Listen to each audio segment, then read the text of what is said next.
I began composing in college, actually. I was originally, or I played guitar when I was younger, and that was a very interesting beginning to a musical career, because if you're playing guitar in rock bands or jazz bands, the performance practice is to create your own part or to create your own accompaniment to the melody or the chord progressions as they're written by the composer. So the next step for kind of becoming a composer was to write your own melodies and you write your own chords. And when I went to Oberlin College and then Oberlin Conservatory, I was introduced to an entirely new world of musical thinking that wasn't just based on melody and chords. It was based on lots of other factors, dynamics, color, mood, atmosphere. I learned about, for the first time, the music of John Cage, Karlheinz Stockhausen, Morton Feldman. It was very much a wonderful opening of a kind of a box that I'd never really knew existed. Well, when I originally went to Oberlin with the intention of doing jazz guitar, I realized there that what interested me wasn't so much being a performer, but kind of exploring the creative act as a writer and a composer.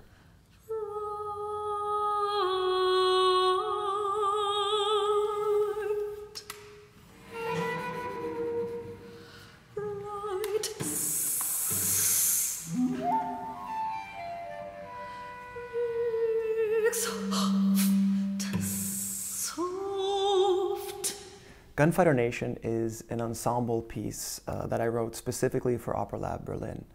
I wrote my first opera in 2013 for the Deutsche Oper. They had this wonderful Neue Zehn competition where 3 young composers were given the chance to write a half-an-hour piece. And in collaboration with the Hochschule für Musik Hans Eisler, the school brought the composers in contact with other directors from the school. In doing this piece, I realized that it was working dramatically, musically, it was very exciting for me, and I thought this might be something I wanted to focus on. And lucky for me, this opportunity back in 2013 put me in touch with a lot of wonderful young directors. It was the first chance I had to work with somebody on an equal basis that was in a similar place in their career. And so after this production, myself and Misha Höppner, we founded Opera Lab Berlin, which was something of a laboratory for music theater. And leading up to Gunfighter, which was 2016, we had around 2 years of productions. I spent a lot of time producing other composers, which was very helpful for me to understand the genre without myself being kind of put in the middle of it. It was a very nice thing to see a piece where I'm not personally responsible for it. And as we worked, one of the most interesting points we kind of began to explore was to treat the entire ensemble, the musicians as well as singers, as potentially as characters per se. And so, you know, it's normal in an opera for the baritone or the bass or the soprano to be, you know, a tragic or a lyric or kind of a heroic character. It's much less normal for the cellist to be that. God. Do you feel his love? Heaven.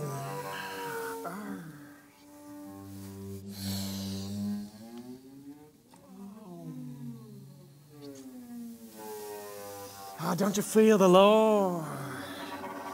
Don't you feel the heaven, Lord? Oh, he wants to love you. Originally, though, I wanted to tell the idea of a love story between essentially a civilized culture and a non-civilized culture. Now, this is very much not the reality. This is kind of the perception of the mythology of the American West, and how this mythology has been sold as a cultural heritage. and how it actually plays into America's dealings with other countries in this day and age. It's a very specific narrative that civilization is somehow superior, or progress is somehow better. And these are some of the questions I wanted to ask in a potentially indirect way. What was interesting is that instead of making it about a settler and an Indian, Misha decided to make both of the love story, both Indians, and he took the idea that these Indians were applying to enter America as citizens, which is inherently ironic because the America, or the United States, actually belonged to the Native American Indians at the time.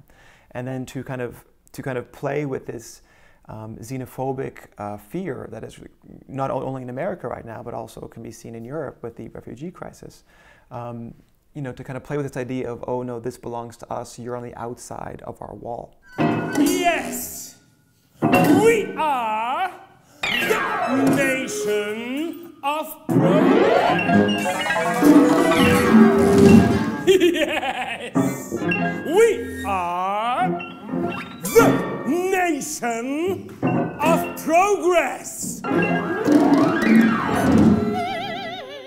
And so by exploring these cliches and archetypal figures in Gunfighter Nation, it was a way for this essentially this foreign culture to make a reflection of their own culture in the American Western scenario. So you had, for example, a preacher religion, you had a married couple who ran the general store, and then you had the kind of the conflict that's inherent in a marriage contract. You had two cowboys playing poker at the bar, which is reflecting competition. You had a minstrel singer, which reflects some of the racial tensions and frankly kind of horrific theater practices of America in that time period. And we also, you know, as far as the archetypes of the West, we also had prostitutes. There weren't a whole lot of female archetypes to choose from when making a piece about the Old West. Do you wanna come and try?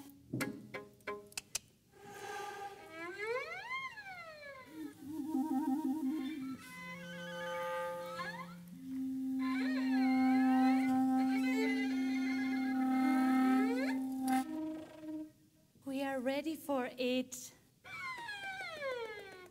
When I write a new piece today, I try to write a piece that gives the director and the other creative elements of the team a chance to subvert or to amplify something that I already put in, but I try to be careful not to be too specific so that there's no room for artistic collaboration. And you know, on a humoristic level, I found it fantastic that we have the archetype of a preacher realized in the contemporary archetype of Steve Jobs, because in a lot of ways, the technical revolution, the internet, home computing, connectivity, these are very possibly replacing the role of religion in modern life. And I think it's an interesting question to ask, and it's an interesting association to bring up. What is happening to our doctrine? What is happening to our teaching? Is this shift true in the style of life, the will of the Father? The most godless country on the face of the earth. And he will say to me on that day, Lord, Lord, we were prophets in thy name. In the name you cast out demons. In the name you performed many miracles. And I shall declare unto you, I never knew you. Depart from me, those of you who practice lawlessness. Depart from me, you who claim to be my disciples, who confess me as Lord, and yet... One of the challenges of writing music in a theatrical situation is that you can, the theatrical rehearsals are a creative time. The director and the team is working on what they actually want to express and how they express it. Musically, when you rehearse, you generally will have a finished product that's written by the composer, and the ensemble does their best to bring that finished piece to a performance state. This was one of the biggest challenges with Opera Lab, is we needed to kind of teach our musicians a certain patience for the rehearsal creative process, and at the same time bring in the benefits of preconceived ideas to the theatrical side of thinking. That's the biggest challenge, is that compositional thinking is essentially out of time. Improvising is a in-time action. And what is one of the wonderful elements of theater that I've been absorbing as a composer is that improvisation and group work can lead to wonderful results that are maybe hard to arrive at when you're thinking in an out-of-time way. There's an energy from the moment that is hard to recreate when you're literally outside of the moment.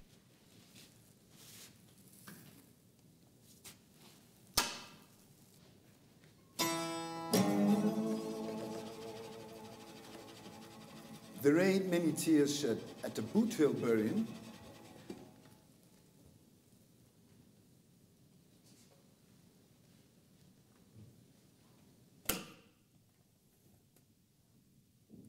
It's full of fellas who pulled the trigger before Amen.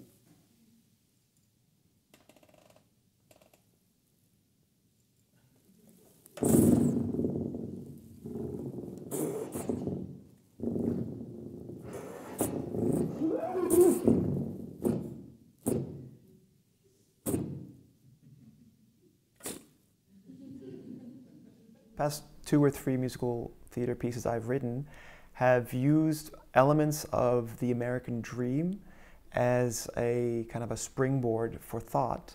I do that not in the sense to be critical of American politics. I do it more to be aware of a contemporary cultural ideal, that it goes well beyond America, in the same sense that Greek mythology isn't just for Greek people. It's actually completely universal in all cultures. I think the path of the American dream is now something that is very much a universal ideal. Oh, give me a home.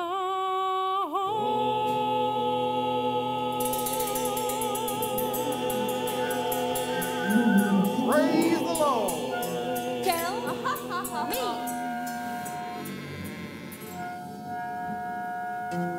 Where the buffalo